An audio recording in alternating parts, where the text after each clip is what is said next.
राधे। जय श्री गोविंद।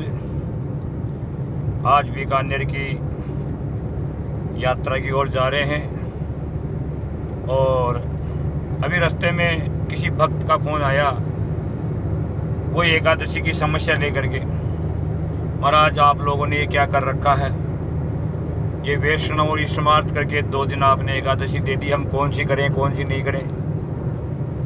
स्वाभाविक है, विवाह कार्यक्रम चल रहे हैं, लोगों के शादियां चल रही है, तो जीवने छूटने की भी समस्या बनती है, बड़े परेशान हैं। तो क्यों नहीं इस समस्या को लेकर के मैं आप सब लोगों से रूबरू हूँ, ताकि अन्य किसी लोग को भी इससे संबंधित कोई गलत सूचना हो तो वो क्लियर हो जाए, और किस रोज़ एकादशी करनी चाहिए, किस रोज़ नहीं करनी चाहिए। प्रत्येक व्यक्ति को मैं बार बार कहता आ रहा हूँ कि आप स्मार्त और वैष्णव की जो लिखा हुआ है उस चक्कर में मत पड़ो। ऐसा कहीं पे भी नहीं लिखा है कि स्मार्त को इस रोज़ करना चाहिए, वैष्णव को इस रोज़ करना चाहिए।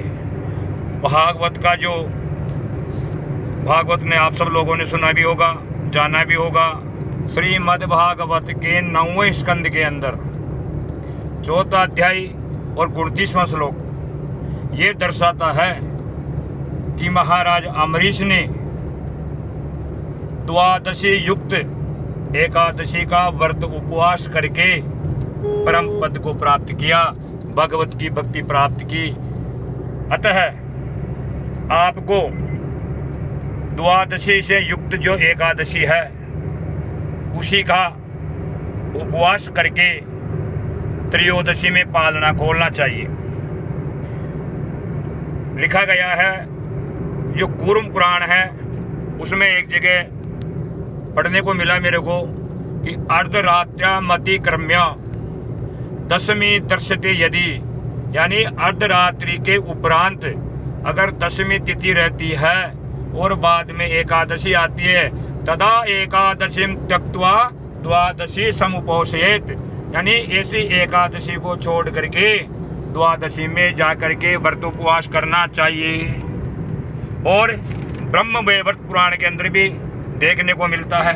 ब्रह्म वैवर्त पुराण के अंदर क्या मिलता है कि एकादशी भवेत पूर्णा परतो द्वादशी भवेत, तदा एकादशीम त्यक्त्वा द्वादशी समुपोषयेत, यानी अहोर्निश अगर एकादशी होती है, वैसे तो 54 घड़ी का प्रमाण के मिलता है कि 54 घड़ी से ज़्यादा कोई एकादशी होती है तो उस एकादशी को छोड़ करके द्वादशी में उसका उपवास करना चाहिए, और द्वादशी में उपवास करके त्रयोदशी में पालना करना चाहिए। ऐसा विधान बताया गया है। एक जगह और देखने को मिलता है, स्वयं अम्बरीश जी महाराज ने कहा है कि एकादश्याम निराहार समदर्च जनार्दन स्नातु नंदातु कालिंद्याम द्वादशी जलमाभिषेक, यानी जो नंद थे भगवान श्री कृष्ण के बाबा, उन्होंने भी ऐसी ही एकादशी का निराहार रह करके भगवान जनार्दन की पूजा करके द्वादशी से युक्त एकादशी का ही व्रत उपवास किया था, और उसी के कारण उनके घर यहाँ भगवान जो जनार्दन है, आशुतोष है या जगत पालनहार है, उन्होंने स्वयं उनको बालपन का जो सुख होता है वो प्राप्त करवाया था। अतः आप जो एकादशी 8 तारीख को है उसको न करके 9 तारीख वाली एकादशी करेंगे, क्योंकि इस बार जो है दशमी 8 तारीख को सुबह 6:32 तक रहेगी, तो अर्धरात्रि से उपरांत तो क्या है, तो समस्त रात्रि रह गई। अतः ऐसी एकादशी को नहीं करना चाहिए। दूसरा, जो एकादशी है वो 8 तारीख को अहोर्निश यानी 7:07 तक रहेगी, 9 तारीख की सुबह। तो आप 9 तारीख को द्वादशी के दिन इस व्रत उपवास को करके भगवत पद की प्राप्ति की ओर बढ़ें, किसी संशय में न रहें। और कोई आपको लगता है कि मैं नहीं समझ पा रहा हूँ, नहीं जान पा रहा हूँ, तो आप मेरे कॉन्टैक्ट नंबर पर संपर्क करें। जय राधे, जय गोविंद।